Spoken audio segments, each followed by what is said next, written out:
I'm out here looking at the garden plan, trying to get my head around the space, because it's quite a huge space, all the way down to that back fence, all the way up to here. I don't know if it shows on camera very well, but it's a lot of space.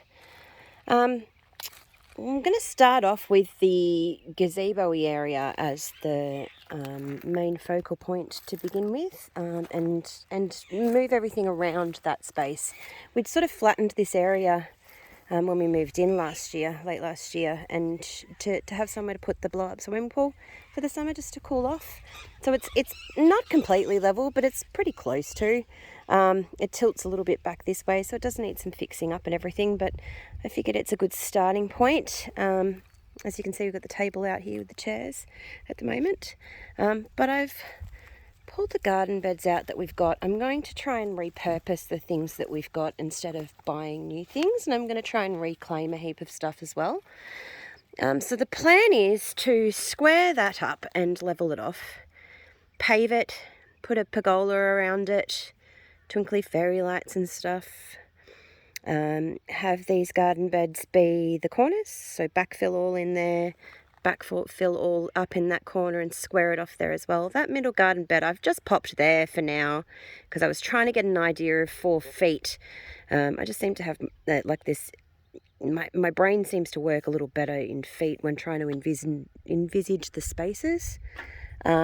And I want the pathways between the rows in the garden itself to be about 4 feet. And that's 4 feet wide, so I figured might as well use it to get an idea. So pretend that's not there. Imagine this all squared off and paved, and then paving steps coming down here into the garden itself. Now this will be down the middle of the aisle, and then from there will be 2 long garden beds going that way, and then a bunch of garden beds going this way, because we're on a bit of an incline. It's not a huge incline, but it's a little bit, so I want to sort of try and slow some of the water down. So the 2 garden beds, so that when you're sitting up on the patio at the table and you look down into the garden, you look down in between these 2 garden beds, eventually there'll be a greenhouse in the middle, and there'll be long rows that way behind the greenhouse, and around the greenhouse I want to have a sort of cottagey, less formal, more rambling garden with perennials and herbs and things like that. But for the meantime, for right now, we're going to focus on getting this done, doing the 2 rows down the middle here, so that I can use that to help balance each side out. I would like it to be mirror images on each side of the garden. There's raked up piles of horse poo everywhere at the moment, but so I was going to do the garden further over that way. The orchard, we've got fruit trees planted over here.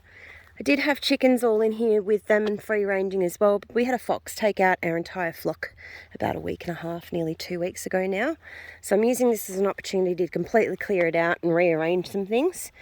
But while I was doing some investigating, I've realised that our septic system, we have a leach field that comes down the hill here and drains out to there, and all the research that I've done says that you shouldn't plant anything directly over the top of it. So the plan is now to bring the fence back to here instead of on this side, back to here down to the fence. So I'm going from here to here. This little tree here I'm going to keep. I'm going to get rid of these 2. They're just little suckers anyway, so I'll get rid of them so we've got full sun on the garden. But this one is a jacaranda, and I've always really wanted a jacaranda, and I thought that would be lovely to, as you come from the house down the hill, have lovely gates underneath the jacaranda and entrance into the garden that way. So that's the plan with that at the moment. We shall see how we go. I'm just trying to get an idea of where things are going to go, and hopefully it works out of my head to be real. I'll get to see my dreams come to life. I'll show you the little plan I've got drawn out. Now, this is the plan. Get myself out of the shadow. But this is the plan I've got so far. So if I orient it the way that I'm sitting in it, so the gazebo-y area with the steps down the middle and the beds around it, cast iron gate with the long beds, and then some shorter beds that are like start about halfway down the big long beds, just so that they're not in the shade of the jacaranda tree. And then over on this side we can have things like the kids' trampoline, pop a swimming pool in there or something later on. Hopefully that will end up being the space, is what we're working with. That is my rough plan. It could change, but that's what I'm imagining at the moment. I'm just trying to work out whether it's going to all fit the way I want it to fit. I have a feeling the gazebo is a little further over this way than I'd like it to be, but I have to work with the septic leach field that way. I don't want to be putting fence posts in and causing issues, so we shall see. Anywho, until next time.